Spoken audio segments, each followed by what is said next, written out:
Bonjour à toutes, bonjour à tous, très heureux de vous retrouver pour commencer cette nouvelle semaine sur Sport FM, la radio qui mouille le maillot, la 91.9, recevable aussi sur le www.sportfmtg.com. Merci de nous faire confiance, heureux de vous retrouver pour cette nouvelle semaine. Bonne arrivée. Eh bien, le premier numéro de Dingue de Sport, de ce jour, on va évoquer l'interview exclusive qu'on a retrouvée sur le site de la Fédération togolaise de football. L'interview, bien sûr, du président de la FTF, Guy Kossi Akovi, qui fait le bilan de 2024 et qui se projette la D2 nationale de football, acte 3, Maranatha seul au contrôle de la poule A. On va retrouver par exemple 3 clubs au niveau de la poule B, c'est Massy Kakadol ou encore Tchaoudou Athletic Club qui joue les premiers rôles là-bas. La D1 nationale de football qui boucle sa phase aller ce mercredi. En temps 2 est en phase de boucler la première partie du championnat. En champion à mi-parcours, on va en parler, on revient naturellement sur quelques résultats de l'acte 12 disputé en week-end avant de pouvoir parler de l'acte 13, la dernière de la phase aller, la dernière journée de la phase aller. Et on va faire le point, c'est juste ce mercredi. Dingue de Sport invite Latif Irouma de retour du stade municipal de Lomé, Grégoire Attignon de retour de là aussi, et puis Roméo Etor qui nous revient du stade Dr Kaolo. Merci de nous faire confiance. La mise en onde est l'affaire de Théo Ajavon. La vidéo, comme toujours, est gérée par Sœur Phonélum. Je suis Franck Nounyama, bonne arrivée. Merci de choisir Sport FM, la radio qui mouille le maillot. C'est bien lundi, une nouvelle semaine qui commence et c'est bien le nouveau numéro de Dingue de Sport sur la référence sportive. Eh bien, on va prendre le temps de saluer nos invités. Roméo Etor, bonjour. Bonjour Franck, bonjour à tous les auditeurs. Voilà, vous êtes de retour du stade Dr Kaolo. On va en parler dans quelques instants. Grégoire Attignon, lui, revient du stade municipal de Lomé. Merci d'être là. Bonjour Franck et bonjour à tous les fidèles branchés. Latif revient également du stade municipal. Oui, les matchs n'ont pas été joués les mêmes jours. C'est sa bonne arrivée. Merci Franck, bonjour à tous. Oui, Prosper Agbouklou avait choisi un match qu'il a suivi forcément. C'était où? Bonne arrivée. Non, c'est la D2 que j'ai suivi. Ah oui, c'est aussi une compétition. Dito. Voilà. Dito. Et la victoire du club militaire à Gaza qui a des problèmes en ce Prosper début de saison. était la poisse. Non, à Gaza avait perdu avant. Prosper était la poisse le dimanche passé, samedi passé.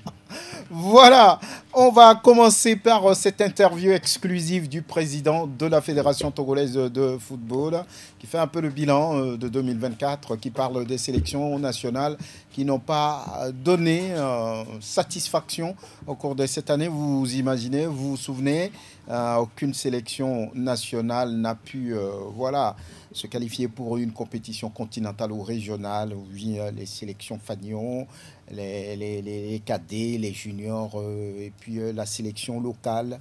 Ça n'a pas été pour les sélections nationales. Eh bien, le patron de la Fédération togolaise de football revient sur ses performances. 2024 a été une année de défis majeurs pour nos sélections nationales, engagées sur plusieurs fronts. Et les échecs des éperviers A', U20, U17 ont été une grande source de déception, non seulement pour les supporters, mais également pour nous à la fédération. Cependant, ces contre-performances nous ont permis de mieux évaluer nos forces et faiblesses. C'est un tournant pour le football togolais et nous travaillons activement pour rebâtir notre fondation et préparer nos équipes pour un avenir meilleur. Pour assurer une qualification régulière à la CAN et renforcer notre compétitivité, il est crucial d'investir dans des centres de formation de qualité, à l'image du Sénégal et du Maroc, pour développer les jeunes talents. des matchs amicaux de haut niveau dans toutes les catégories, prépareront au mieux des joueurs aux hautes exigences des compétitions internationales. Des partenariats stratégiques avec des clubs et académies internationaux apporteront une plus-value certaine à notre football et la valorisation du championnat local permettra de renforcer la compétitivité de nos joueurs.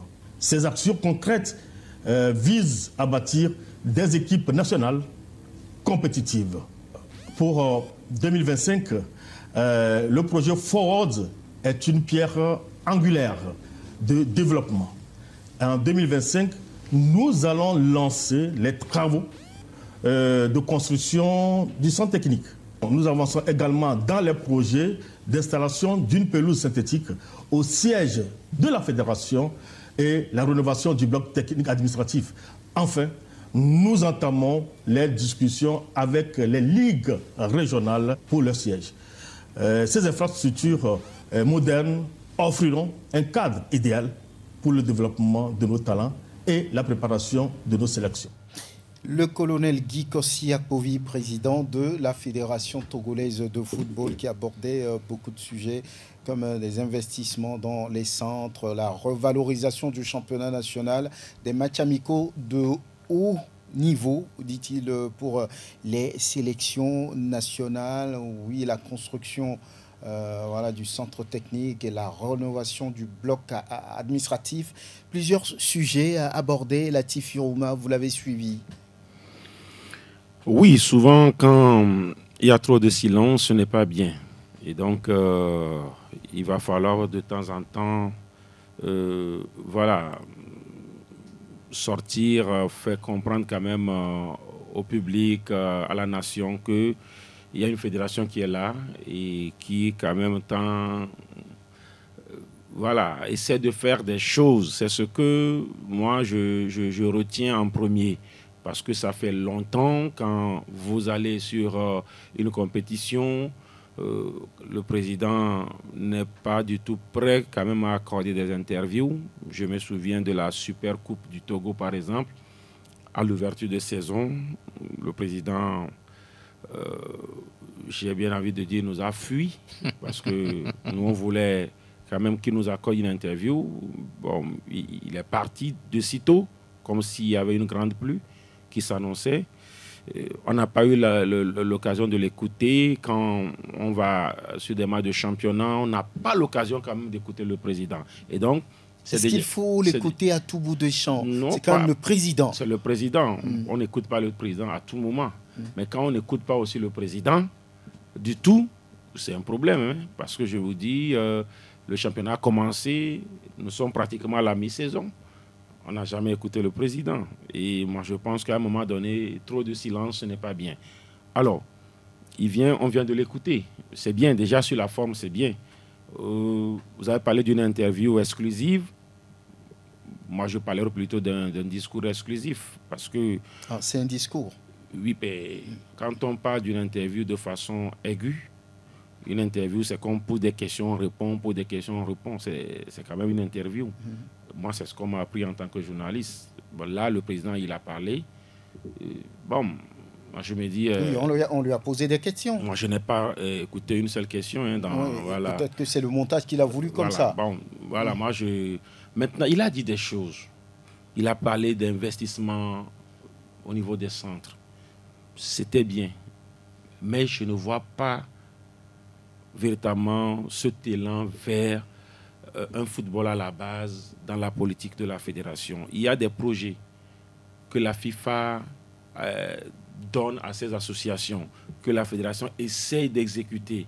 Mais les centres qui sont là au Togo, quand on donne les exemples du Sénégal, par exemple, on sait comment les centres fonctionnent au Sénégal. Il a d'ailleurs cité l'exemple du Sénégal. Voilà. Mais ici, on n'a pas véritablement cette politique-là de voir la fédération miser sur les centres en aidant d'abord les centres qui se sont installés eux-mêmes ou peut-être en voyant la fédération comme ce que l'État a fait, même si là-bas aussi, de façon concrète, ce n'est pas véritablement ça, parce que l'État a créé des centres Et l'État veut tout faire, alors qu'il y a des techniciens ailleurs.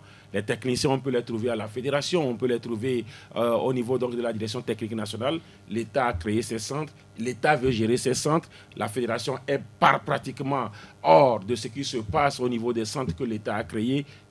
Or, ce sont des centres de football, en fait. Donc, c'est une parenthèse que j'ai ouverte. Moi, j'ai écouté le président, sauf que pour l'instant, ça reste beaucoup plus des discours. C'est des discours, c'est ce que nous entendons un peu partout. Ce n'est pas propre à la fédération togolaise de football.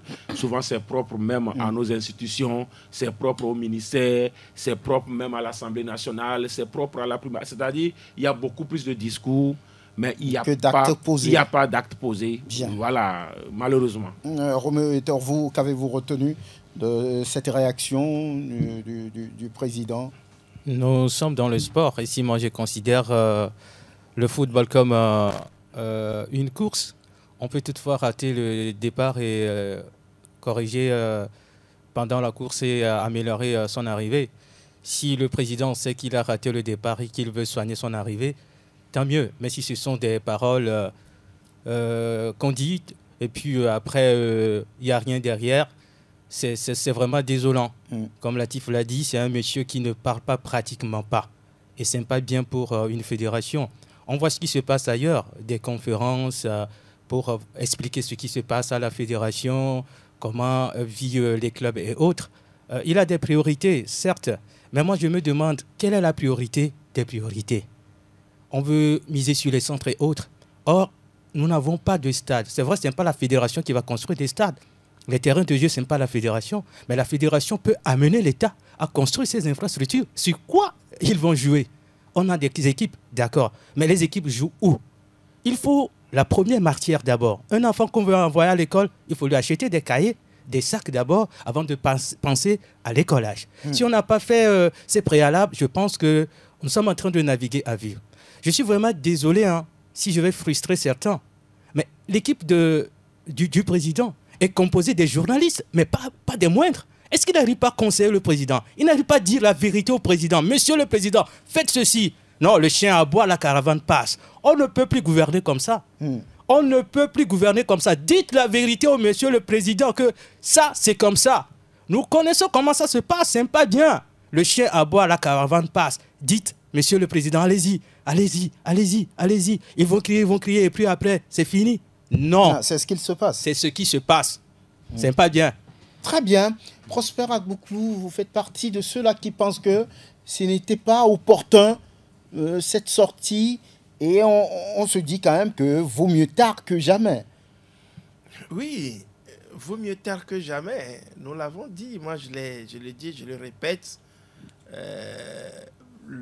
Cette sortie, Latif l'a dit, est arrivée tardivement.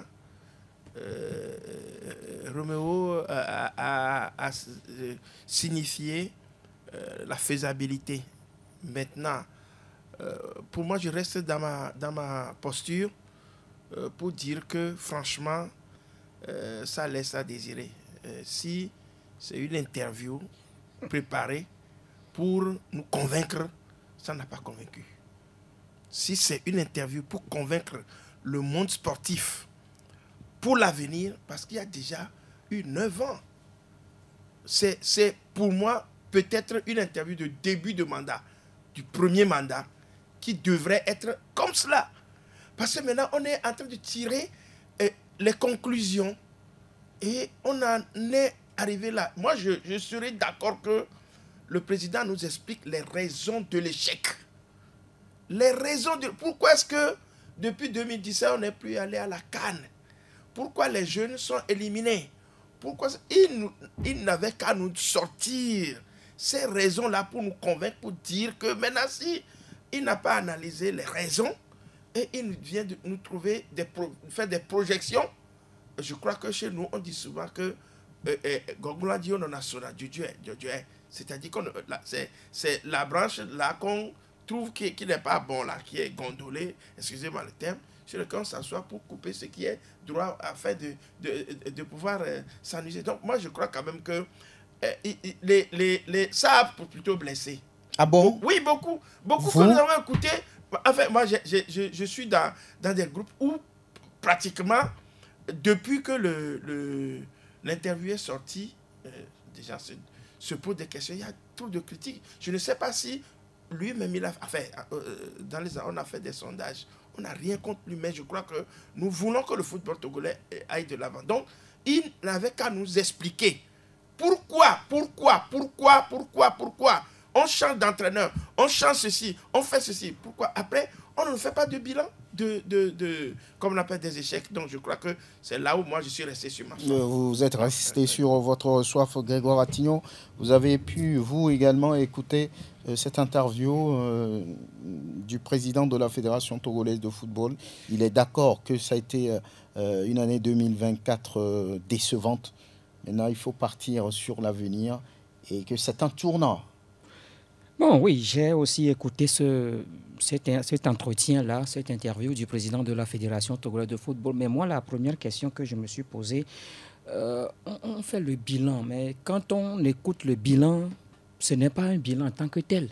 Quel enseignement a-t-on tiré justement donc de cette énième élimination du Togo pour la Coupe d'Afrique des Nations? Mais quand j'écoute le président parler de beaucoup de choses, ou même il fait référence au centre, mais écoutez, il est dans le dernier mandat, et c'est dans ce dernier mandat-là qu'on veut faire toutes ces choses-là. Écoutez, nous parlons de combien d'années encore? Parce que pour mettre en place, tout d'abord, le centre technique, ce n'est pas affaire d'un an. Pour mettre en place, bien pour... Il lui reste 3 ans. Écoutez, et on est sûr que... Bon, il parle des perspectives de 2025. Et vous pensez que... Nous sommes déjà en mars, hein, et vous pensez qu'en 9 mois, le Togo peut avoir tout ça là? Non, écoutez... Il y a 2026. Il y a 2025. Il parle des perspectives de 2025. Mais son mandat finit en 2024. Non, c'est plutôt en 2028. Hein. Ouais. Et son mandat finit en 2028, voilà, je veux dire. Donc, puisqu'il a encore 4 ans. Ouais, donc, ça 3 ans, que, pas 4 ans. Bon, par rapport à son dernier mandat, je veux dire. Et donc, moi, sincèrement, je ne suis pas convaincu, je n'ai pas été convaincu par tout ce que le président de la Fédération togolaise de football a dit. Prosper l'a dit. En principe, ce n'est pas aujourd'hui que le président devait tenir ses discours. On parle de l'appui au centre de formation. Mais depuis que la Fédération est venue, quand est-ce qu'on a organisé une compétition de jeunes? Si ce n'est le projet de la FIFA, la Fédération même n'organise rien en ce qui concerne la compétition des jeunes. Et ça fait que quand on veut asseoir une équipe nationale des jeunes, les sélectionneurs sont obligés de faire une détection. En principe, il ne revient pas aux sélectionneurs de faire des détections. Les produits devaient être déjà là, à travers les centres de formation. Je sais qu'ici, avant, il y a quand même des compétitions qui sont organisées. C'est vrai qu'on ne peut pas organiser des compétitions pour les clubs, mais on arrive quand même à organiser des compétitions pour les sélections. La Ligue Plateau S, la Ligue Lomé Golf, la Ligue Centre, la Ligue du Nord. Et je crois que c'est là où on était arrivé à sélectionner ces joueurs-là qui ont disputé la Coupe d'Afrique des Nations des moins de 17 ans en 2007, ici au Togo. C'est également par ces compétitions que le Togo a participé plutôt à la Coupe du Monde des moins de 17 ans. Aujourd'hui, quel appui et quel centre? Quels sont les centres de référence ici au Togo? Parce qu'il y a beaucoup de centres de formation. Quels sont aujourd'hui ces centres de référence? Quand on donne l'exemple du Sénégal, quand on donne l'exemple du Maroc, nous sommes pratiquement à la fin de ce mandat et c'est là où on parle des perspectives. Je me dis que ça va être un peu compliqué. Vaut mieux tard que jamais. Une minute, pas plus. Oui, il faut aussi ressortir le fait que lorsqu'on dit quelque chose, il faut qu'on possède la chose en fait. Parce que moi, le président a dit des choses qui sont plus lourdes, pesantes que même la fédération elle-même. Parce que quand voilà, écoutez, on ne peut pas se comparer au Maroc, même au Sénégal en ce moment-ci. Donc, moi, je pense que c'est des exemples qui sont trop allés. Regardons juste à côté, hein. Et puis, faisons comme d'abord ce que le Bénin fait, ce que le Burkina fait. Le Ghana. Voilà, déjà commençons par là. Hier, il y a eu un match, un forfait. Oui, Doumbé. Il n'a pu arriver à Atakpa, mais on va en parler. C'est des fausses notes lorsqu'on parle d'un championnat. C'est des fausses notes. Et ça fait partie de la résultante de ce qui s'est passé la saison dernière. Souvenez-vous, en pleine CAN, quand les savanes ont dit, ce sont les conséquences qui sont là. Jusque-là, le ministère qui a demandé à la fédération n'a rien fait. Le ministère aussi a fait quoi? Rien. Le ministère avait fait une promesse.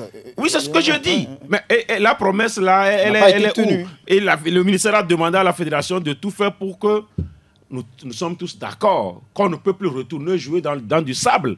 Mais je dis, pour mettre une pelouse synthétique, on n'a pas besoin d'une saison pour le faire. En 2 mois, 3 mois, on peut le faire. La fédération n'a pas pu le faire, l'État n'a pas pu le faire. Alors, donc moi je me dis, tout ce que le président a dit, c'est bien beau. Maintenant, est-ce que c'est le président même, ce qu'il a dit, est-ce qu'il a... Parce que je me dis, écoutez, je ne peux pas dire, je vais acheter une voiture alors que je n'aime même pas un vélo. On ne peut pas commencer à... Peut-être il a un fonds quelque part. Non, mais quel fonds? Voilà pourquoi moi je dis, ça s'apparente beaucoup plus à un discours. Parce qu'un discours, on écrit et puis on lit. Mais quand on parle d'interview, on te pose des questions. C'est naturel. Vous avez l'impression qu'il a lu des choses? Oui, mais ce n'est pas que j'ai l'impression, c'est cela en réalité. Non, mais il y a la vidéo où on ne le voit pas lire. Moi, je suis journaliste, quand quelqu'un lit, je sais.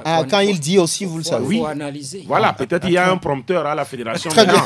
Donc moi je dis, quand les choses viennent naturellement, on le sait, on le sent. On dit des choses qu'on peut peut-être faire. Mais quand peut-être on lit, on vient, voilà, et on écrit, on vient, on lit, c'est pourquoi Prosper a raison. Si c'était peut-être pour convaincre, je me dis, voilà, je ne veux pas parler de soif, parce que voilà, on n'a pas pu convaincre en réalité. On va pouvoir revenir sur cette réaction. Il y a d'autres aspects évoqués également dans cette interview du président de la Fédération togolaise de football. On revient. On va rapidement parler de la D2 nationale. Ça avance. Ça fait 3 journées déjà de disputer dans la poule A. C'est Maranatha qui contrôle les choses avec beaucoup de réussite. 3 matchs, 3 victoires pour les messagers de Firpo pour le moment. L'évangélisation passe bien, Roméo, va-t-on dire. Je pense que c'est bien pour Maranatha de Firpo. Nous connaissons bien cette équipe qui a même joué la Coupe au niveau du continent, la Coupe CAF, la Ligue des Champions, j'allais dire.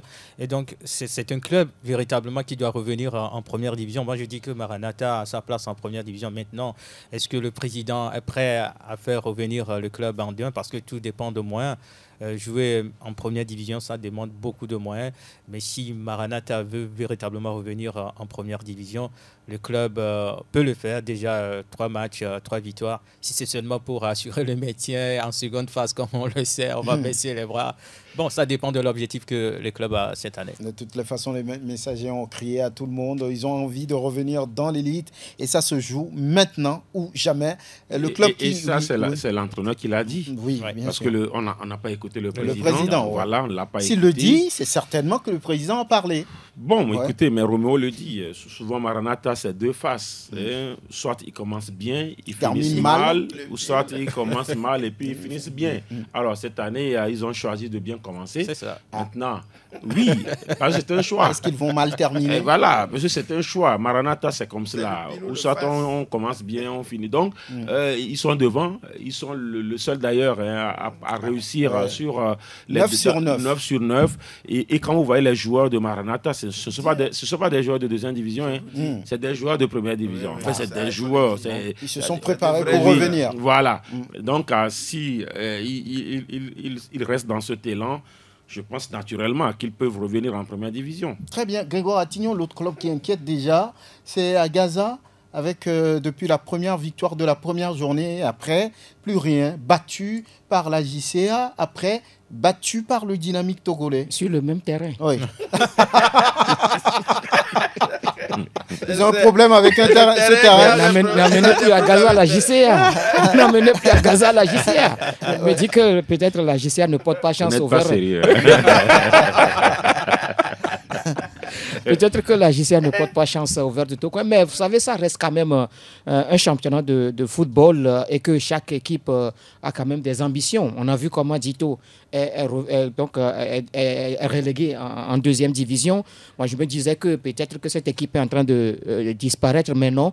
Pour le compte de ces 2 dernières journées, c'est une équipe qui a quand même cherché à avoir ses victoires. Tout d'abord, une victoire à l'extérieur face à chez Angers de Notien. Et ensuite, ils ont confirmé tout simplement, alors qu'à la première journée, journée, c'était une équipe qui était méconnaissable, battue, balayée d'ailleurs, promenée, hein, parce qu'à la première journée, c'est une équipe d'Ito qui n'a pas hésité devant, il faut dire d'être tapamé. Mais voilà, je crois qu'on a quand même envie de faire quelque chose quand même dans ce championnat. Et maintenant, c'était face à Gaza de Lomé qui avait perdu son match précédent. Il y a quand même les enjeux qui sont les mêmes, c'est les 3 points pour les deux formations. Maintenant, l'équipe la plus réaliste a quand même réussi à prendre les points. Ça commence un peu mal, hein. Oui, c'est vrai qu'il y avait une première victoire à l'entame, mais je crois que 2 défaites d'affilée, ce n'est pas bien pour cette équipe d'Agaza qui aussi a cette envie de revenir en première division parce que il y a l'Entente qui est parti, l'Étoile filante est partie, maintenant il reste à Gaza de Lomé. Voilà, si Agaza rate encore cette occasion, vous comprenez que véritablement ce n'est pas bien. Il va falloir que les Verts se réveillent rapidement avec un staff qui est là pour faire son travail. Yankee Claude qui fait son travail. Je crois que Agaza a quand même des matchs à domicile à jouer. Peut-être que oui, à l'extérieur ça ne sourit pas. Pourquoi pas Bossimé peut continuer par le sourire. Et la prochaine journée, c'est déjà Asfosa à Gaza ou à Gaza Asfosa. Ça promet. Ça promet déjà. Et Asfosa qui s'est relancé, vous savez. Asfosa aura des problèmes. Oui, ah bon? Oui, parce que, écoutez, à Gaza, 3 défaites de rang. Ça va. Deux défaites. Je dis, si à Gaza perd encore, voilà. c'est ce que je veux dire. Bon, on n'en est pas encore là. Si à Gaza perd encore, mais écoutez, ça va, parce que ça déjà, va ravager tout le monde. Oui, parce que déjà les deux défaites de rang ne sont pas véritablement bien digérées du côté donc de Bonsimé, où déjà ça grogne déjà dans les rangs des supporters. Vous savez, il n'y a pas cette entente véritable entre les supporters d'Agaza et puis les dirigeants. Est-ce que je parle des dirigeants et peut-être le staff, hein? Parce que, écoutez, moi, d'ailleurs, l'interview du coach, quand à la première journée, on a vu un groupuscule de jeunes qui sont venus jouer les trucs, et c'était les supporters, ça. Et moi-même, j'ai cherché à comprendre. Mais les supporters d'Agaza sont où? Mais le coach a dit, il a dit, on ne doit pas demander à un supporter de venir supporter. Ça devrait être automatique. Naturellement. Voilà, c'est ce qu'il a dit. Et quand un entraîneur le dit, c'est qu'il y a un souci. Parce qu'on n'a pas vu.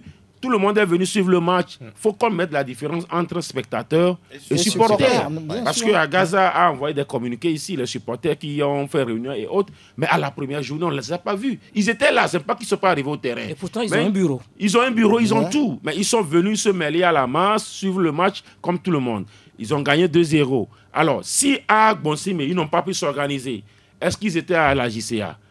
Je ne peux pas. On se le demande. Ils sont allés suivre aussi le match. Donc, ça suppose qu'il y a un souci. Et quand, après la deuxième défaite, vous les écoutez également, je me dis, il faut rapidement que la crise ne couvre pas. Et si, par exemple, la Gaza ne gagne pas le dimanche, le samedi prochain, ça va faire chaud. Donc, voilà pourquoi je dis, Asfosa est bien averti. Ils sont obligés de gagner. Prosper Agbouklou, comme on l'a dit dans la poule B, il n'y a que des derbies. La preuve, 3 ou 4 clubs sont en tête avec 7 points.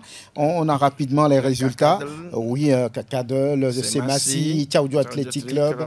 Voilà, donc on a les résultats. US Koza a perdu face à Kakadel, justement, qui est le leader. Tchaoudou Athletic Club a gagné aussi sur Bikenti 2. Quand Kim Métété a fait jeu égal face à Fouadan. Et puis, c'est Massi qui gagne. Il fallait gagner pour être... voilà, il a gagné à Goua 2-0. Voilà. Oui, ça reste serré. Et Oloufade Adekami qui dit, on va l'écouter, que ça risque d'être serré jusqu'au bout. Ça fait du bien d'avoir les 3 points à la maison parce que vu les matchs précédents des équipes qui ont joué hier et avant-hier, on a vraiment besoin de ces 3 points-là pour pouvoir coller au peloton de tête. La victoire nous a fait du bien. Ça va se jouer jusqu'à la fin de la saison parce que, comme j'avais dit auparavant, que tout le match sera une finale parce que toutes les équipes se valent. On va voir dans la durance, quand les matchs vont se suivre, on va voir comment les entraîneurs vont gérer les conditions physiques des joueurs, les voyages, des matchs.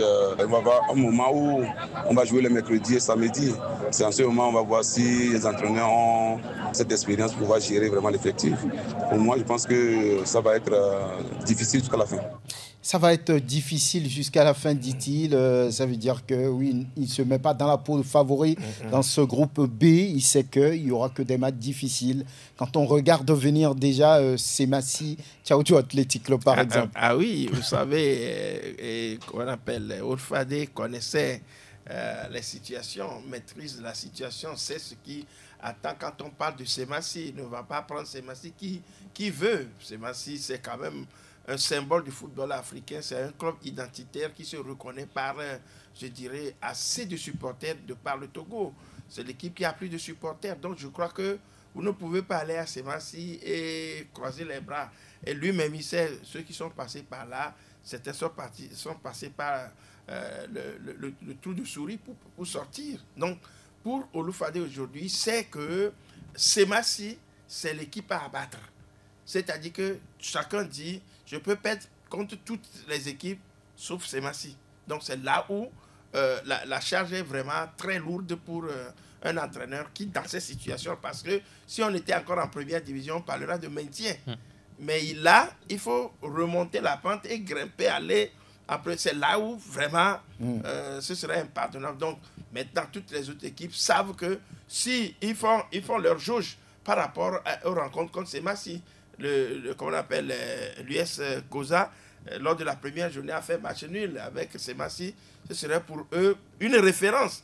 Mais malheureusement, ils ont perdu contre Kakadl. Mais là, je crois que chacun va se jauger sa forme par rapport aux rencontres comme Semassi. C'est là où vraiment les guerriers n'ont pas le droit même de soupirer un tout petit peu. Ils doivent se concentrer sur chaque match s'ils veulent vraiment rester dans la peau des favoris. Il a raison de dire, Roméo, que ça va être serré jusqu'au bout, difficile jusqu'au bout. Tous les matchs seront des finales, dit-il. Mais déjà, le début de ce championnat le montre si bien. Même en première division, on voit que c'est serré au niveau du classement.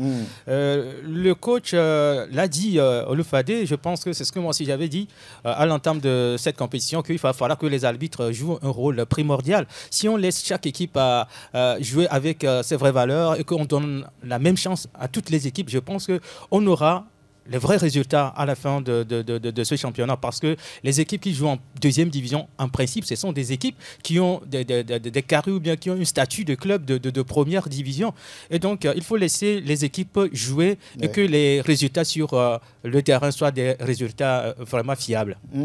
Voilà, on aura parlé de la D2 avec la prochaine journée qui arrive le week-end prochain. On aura l'occasion de vivre des matchs intéressants comme celui dont on vient de parler à Gaza, à Sfosa par exemple, à Bossimé. On revient. L'avant-dernière journée de la phase allée du championnat a été disputée ce week-end. Il y avait 2 derbys dans la capitale, celui des leaders, on va dire, ceux du haut de tableau, entre Antan 2, AS Auxerre, et puis entre l'Étoile Filante et puis AC Barracuda de l'autre. Et c'est les mieux classés qui ont finalement gagné. On va voir d'abord en Antan 2, ou bien l'AS Auxerre en Antan 2, gagné par les Jaunets Bleus de Côte d'Ivoire, Kopény Konakoué, à Diololo 1-0. On va écouter tout de suite les techniciens. D'abord, Seydiro Kofi. On savait depuis que OTR, c'est une équipe de jeunes, c'est une équipe qui pose le ballon et qui joue. Ils vont nous poser des problèmes parce que le but ayant été marqué très tôt, on n'a fait que gérer ce but. Justement, d'entrée, on a vu l'OTR s'afficher, mais vous avez su quand même contrecarrer pour marquer ce but. Quelle était la tactique adoptée pour quand même venir à bout de cette équipe de l'OTR?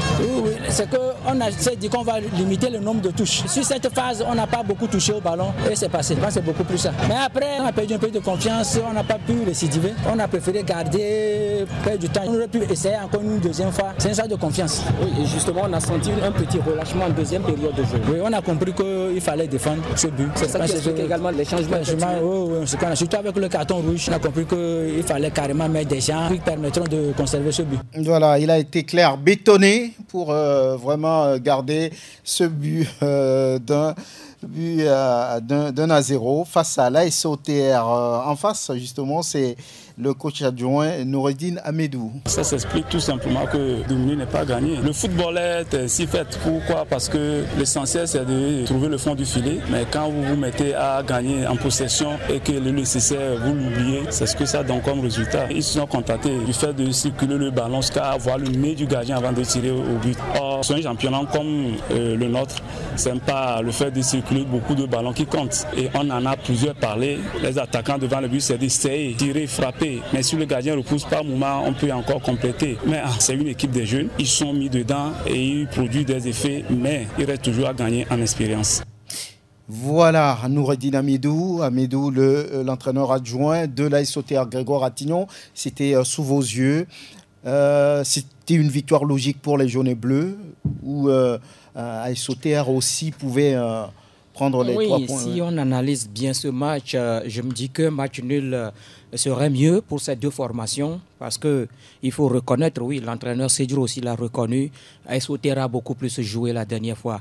Ils ont beaucoup plus possédé le ballon, mais ils ont manqué beaucoup plus devant, parce que là, il suffit d'avoir la dernière passe, mais cette passe n'arrive jamais, parce qu'on essaie donc de construire, mais la dernière touche, soit c'est la défense qui vient, parce que l'AS Auxerre n'est même pas arrivé à envoyer une frappe, un tir cadré sur le gardien de l'Entente de la dernière fois. Donc, ce qui veut dire que l'Entente a fermé beaucoup plus derrière et procédé par devant. Vous savez que l'Entente a sa manière de jouer, c'est de jouer sur les côtés, parce qu'il y a des joueurs qui sont bons sur les côtés. Il y a Tchédiko César Soumé sur un côté et puis Akondo Hassan Bouraïma également de l'autre côté. Et donc, l'Entente, quand ils veulent relancer, c'est justement sur les côtés. Et comment est-ce que le but est arrivé? C'était une balle que le portier Bodjinou avait pris, il a lancé sur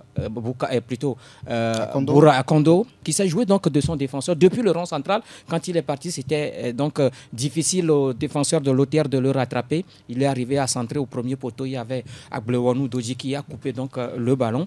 Et par après, on a vu comment l'Entente a géré ce match. À sa manière de gérer toujours, parce que oui, il y a quand même une défense qui est là.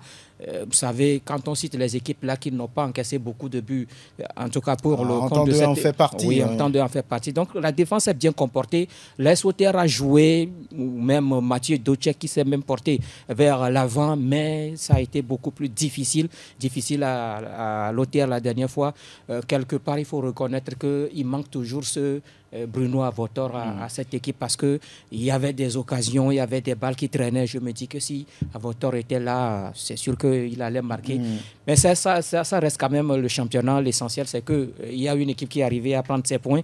C'est bien sûr l'Entente de Dlomé, et ça permet aux jaunes de rester quand même toujours au leader. Voilà, leader, et d'envisager de finir cette phase allée en champion.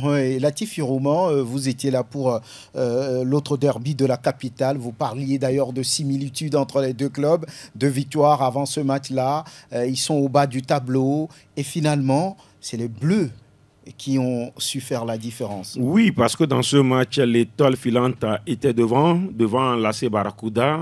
Voilà, un écart de 2 points. Si Barracuda gagne, il double donc l'étoile filante. Il y avait donc un petit enjeu. Là, il fallait tout faire dans les rangs des Bleus, tout faire pour ne pas perdre ce match-là. Mais on a beaucoup plus vu l'AC Barracuda dans les 45 premières minutes avec 2 grosses occasions.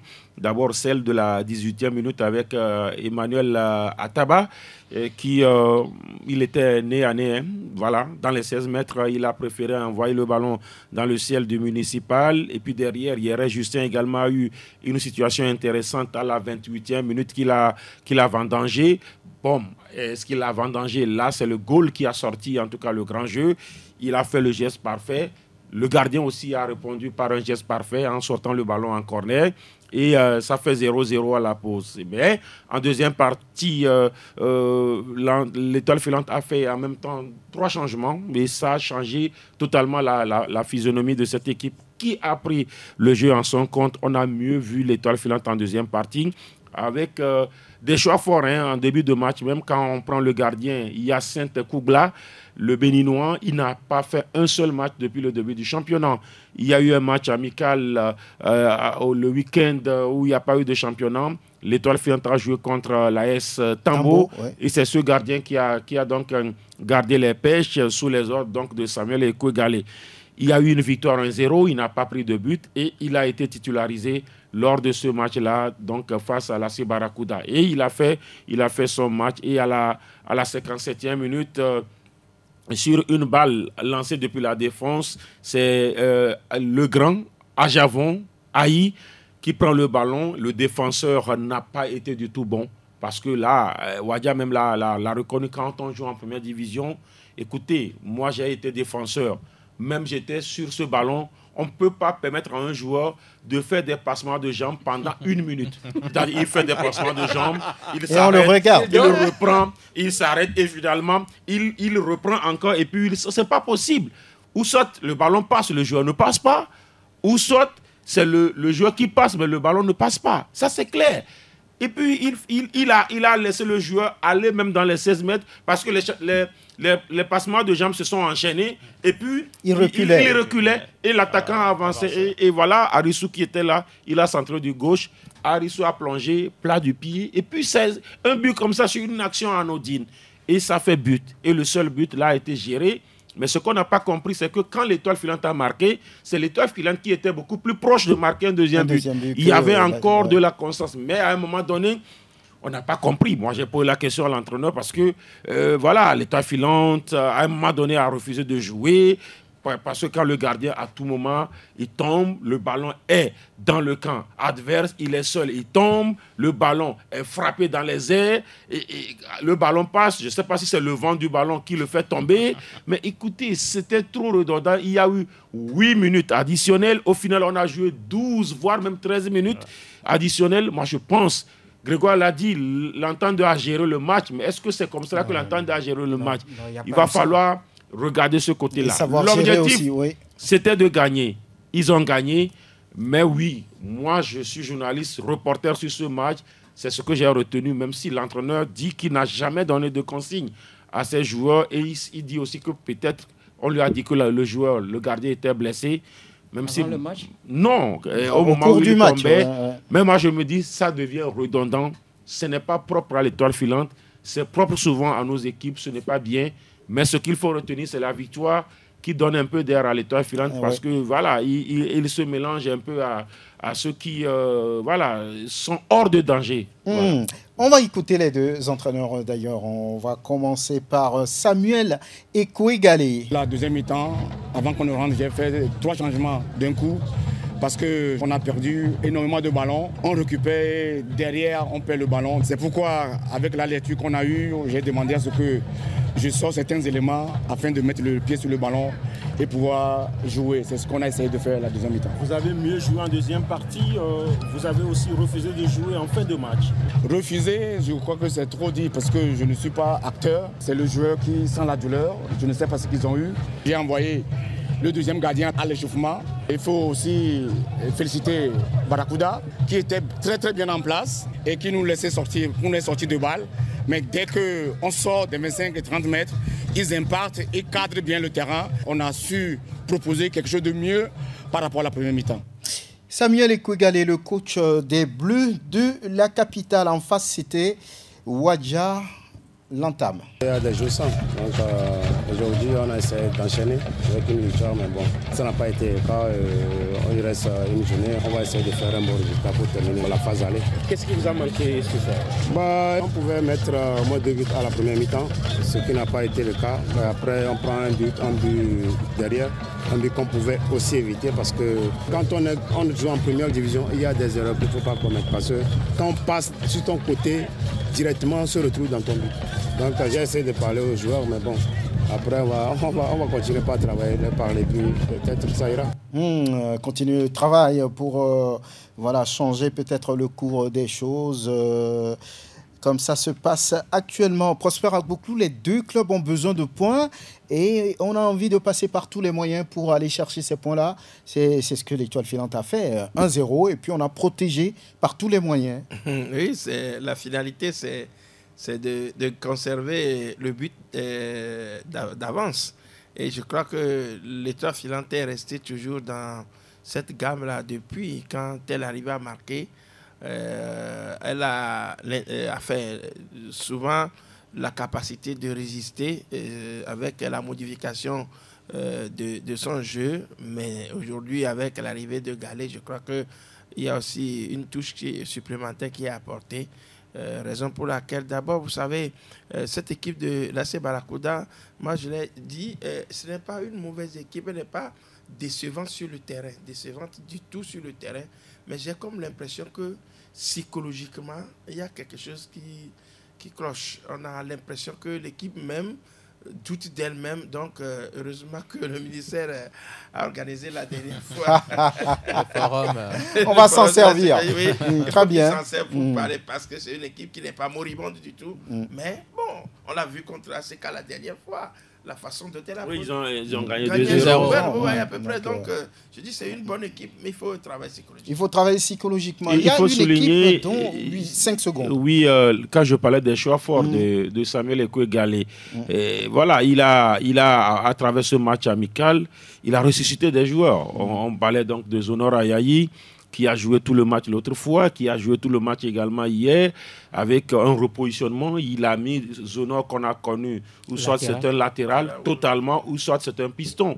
Mais hier, il a joué en tant que milieu extérieur gauche, dans un schéma 4-3-3. Et donc, voilà, il a mis le gardien, je l'ai dit, c'est son tout premier match. Et puis, des réajustements, pour l'instant, on sent quand même que Samuel Galé est en train de faire quelque chose. Espoir Football Club, la dernière fois que cette équipe a gagné, c'était décembre 2024. Voilà, décembre 2024, ça fait plusieurs mois. L'année dernière. L'année dernière. Face à une histoire. Fin décembre d'ailleurs.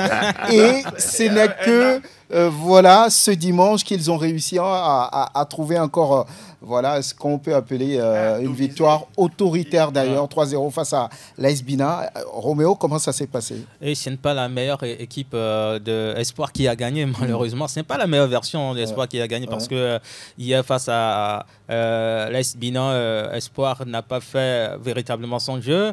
C'est l'AS Bina qui a dominé, surtout en première partie. L'équipe aurait pu marquer un but. Si seulement les attaquants étaient vraiment plus percutants, étaient plus réalistes devant les buts, il aurait pu au moins marquer un but à la pause. Mais à la mi-temps, c'est parti sur la même configuration, sauf que une erreur du portier à la 53e minute qui va coûter véritablement à cette équipe. Espoir qui en a profité pour ouvrir le score à la 53e minute. Et c'est de là que l'équipe de l'AS Bina a complètement plongé. Cette équipe, voilà, ne se retrouvait plus sur le terrain et ça a remis l'équipe d'Espoir en confiance qui circulait le ballon à la 69e. Une erreur défensive. On met le ballon en profondeur pour Adjarli Moïse qui court derrière le ballon en solitaire, rentre dans la surface de réparation. Comme il allait centrer, il se joue du gardien, il place le ballon au premier poteau, il marque le deuxième but. Le troisième but également sur erreur encore du gardien. Un ballon mal saisi qui tombe dans les pieds du joueur Essena Junior et qui marque le troisième but à la 73e. Le gardien est un ancien de Espoir. Je ne le savais pas. Oui, c'est un ancien. Ah, c'est un ancien. Gafo. Oui. Ouro Gafo. C'est un ancien joueur, un ancien gardien d'Espoir. Ah, d'accord. Et à la 78e, il était sorti parce que le coach, un ancien de Espoir aussi. Voilà, Bonfo Adi Miao. Ils ont été bien accueillis. Voilà, a sorti donc le gardien à la 78e minute. Je pense que Espoir, oui, une nouvelle victoire, la deuxième de cette saison à domicile, ça fait vraiment du bien au public. Et d'ailleurs, à la mi-temps, les spectateurs disaient, mais les amis, marquez au moins un but, la faites-nous plaisir, gagnez ce match pour nous faire plaisir. Je pense que cette victoire, c'est comme si Espoir remportait le championnat. Mais ça fait vraiment du bien quand on gagne à domicile. Et le coach Théophile Bola qui a laissé ses adjoints diriger ce match, a tout simplement dédié cette victoire à ses adjoints. Je pense que véritablement, parfois, il faut tourner, même si c'est un risque, il faut tourner au niveau du staff technique. Voilà. Et d'ailleurs, on va l'écouter, Théophile Bola. Renouer avec nos supporters par cette victoire, ça fait du bien au club. Si on revient au match, première partie très difficile, mais en seconde période, vous avez eu de la ressource pour finalement gagner le match 3-0. C'est une équipe joueuse, hein, il faut le dire, qui va aller faire des hold-up de l'autre côté. Bolosso, il a gagné aussi des matchs à l'extérieur. On a pris quand même l'adversaire au sérieux, sachant qu'on avait des arguments pour essayer de gagner ce match avec un bon score. Je prépare deux coachs adjoints, qui est Aubin et Kossi, qu'on appelle Gabonais. D'ailleurs, cette victoire est dédue à eux. C'est-à-dire que j'ai laissé Aubin gérer le match pour voir comment il est capable de me remplacer. Et je pense que c'est leur victoire. Il ne faut pas seulement tourner les joueurs, mais aussi essayer de tourner le coaching. Théophile Bola, après cette victoire sur... Il est unique, hein? Oui, il a peut-être un match de réconciliation. On dirait qu'il prépare son départ. Mais par rapport à ce qu'il a dit. Quand on le prend au mot, c'est comme, voilà, il prépare ses dirigeants. Hein, il prépare la psychologie de ses dirigeants. Voilà. Donc, même si je pars, il a déjà préparé quelques cas. Voilà, peut-être un match de réconciliation entre le club et ses supporters. Qui s'en fout, hein? Moi je m'en fous. Ouais, s'en fout. Voilà, moi je suis un guerrier, moi je m'en fous. Et voilà, on va rappeler d'autres résultats. Aknour et Unisport 2 partout, là-bas à Kara. Et on va dire également qu'il y avait 0 partout entre l'ASCK et puis Gboulessou, ouais. Gomido et Asco se sont neutralisés 1 but partout à l'arrivée. Et ce match à Takpamé qui finalement n'a pas eu lieu. On parlait des difficultés de Doumbé. Oui. Mais est-ce qu'on peut craindre, parce qu'il reste encore une... Ça fait 14 voilà. Est-ce que ce club peut tenir? Non. C'est ça aussi ce qui fait mal à notre championnat. Aujourd'hui, le président doit se rendre compte que ça ne va pas. Apparemment, il semble qu'il a démissionné. Hein. Non, je parle du président de la fédération. De la fédération, ok, d'accord. Nous sommes dans un championnat amateur. Mais comment ça s'organise? On ne peut pas permettre à une équipe qui n'a pas de moyens de participer à une compétition de première division. C'est le top ici au Togo. Mais quand vous écoutez comment cette équipe s'entraîne, les conditions dans lesquelles se trouvent ces joueurs, c'est déplorable. On ne peut pas permettre à une équipe d'avoir 25 litres, bidon de 25 litres, et c'est un seul gobelet qui est sur ce bidon que les joueurs vont s'en servir pour boire. C'est pas possible. C'est pas possible. Le véhicule qui tombe en panne et c'est les joueurs qui vont descendre du véhicule pour le pousser, c'est pas possible. Beaucoup de personnes m'ont saisi sur ce cas. Tout récemment, au niveau du contournement, le bus était tombé en panne et les gens étaient sortis, les joueurs, pour pousser le bus.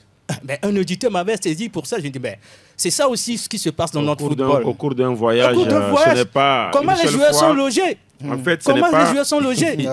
Mais c'est pas possible pour un club. Hein, ouais. On parle de Doumbé de Mango. C'est une équipe, quand on parle de football au Togo, mais dans les années 80, c'est une équipe de référence. On ne va pas me dire qu'il n'y a pas des ressortissants de Mango qui suivent cette équipe-là. Il ne faut pas laisser la chasse à une seule personne. Mais quand l'équipe gagne, oui, nous sommes de Mango, mais quand ça ne va pas, on ne les voit pas. Maintenant, il va falloir que le ministère voilà, parce que je comprends Roméo. Maintenant, cette responsabilité n'est pas seulement de Doumbé. Parce que je dis...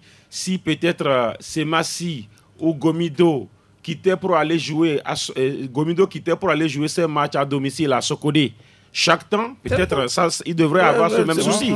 Si Semassi quittait pour aller jouer tous ces matchs à domicile à Dapaon, il va avoir ce souci, c'est vrai. Roméo l'a dit, les ressortissants doivent véritablement savoir que, en réalité, si on continue de dire Doumbé de Mango, en réalité, Doumbé fait la publicité de Mango. De Mango, bien sûr. Écoutez, personne ne parle plus de Maceda depuis un moment. Mais quand il y avait l'USM là-bas, on savait. Moi, j'ai connu Maceda parce qu'il y avait des choses. Sinon, je cherche quoi là-bas, par exemple. Et donc, aujourd'hui, je me dis, l'État et la fédération sont aussi responsables. Moi, je dis, la fédération ne construit pas les stades. Mais la fédération a une responsabilité importante dans cela. Ouais. Quand elle a revêtu les stades municipaux, c'est elle qui a manqué de pouvoir pousser ce qu'elle a pu faire en allant dans les savanes. On ne peut pas choisir de mettre les gazons depuis, parce que les gazons là ont été posés, ça fait un minimum 4 ans aujourd'hui. Et on va dire que depuis là, la fédération n'a pas pu trouver un autre gazon pour poser dans les savanes. Et c'est ce qui cause aujourd'hui, c'est ce qui amplifie les difficultés de Doumbé. Parce que souvent, même quand vous jouez à domicile, ça fait plus même de dépenses. Bien sûr. Ça fait plus de dépenses. Et donc, vous jouez à domicile, vous êtes à l'extérieur. Vous jouez à l'extérieur, vous êtes à l'extérieur. Ils disent qu'ils passent plus de temps dans les bus que sur le terrain. C'est vrai. Voilà. Si par exemple, ils étaient venus jouer à Dapaon, ils jouent, ils retournent, ils vont retourner à Mango et revenir encore à Kara, où ils vont en même temps quitter Atakpamé, aller à Kara, dormir où? Pour venir jouer mercredi encore. C'est difficile, compliqué. On n'a plus beaucoup de temps malheureusement. On va revenir sur ce sujet. Ça va être un débat parce que là, ce que traverse Doumbé de Mango, c'est pas digne d'une compétition comme la première division nationale de football du Togo. Et voilà. Et la 13e journée, la dernière de la phase aller. Donc, on vous dit que c'est mercredi. On aura Asco, Tambo, Unisport à Sebarakuda, Gboulessou et Sauter, Étoile filante Gomido. Ça devait être intéressant. En temps de Aknour, oui, c'est des matchs à suivre. Doumbé, Espoir. Point d'interrogation. Voilà. Et puis l'AS Bina qui reçoit l'ASCK. Merci Roméo Hitor, merci Prosper Agboklou, Grégoire Attignon, merci Latif Yoruma, merci Surf Von Elom pour la vidéo, merci Théo Ajavon. On est ensemble et puis à très bientôt.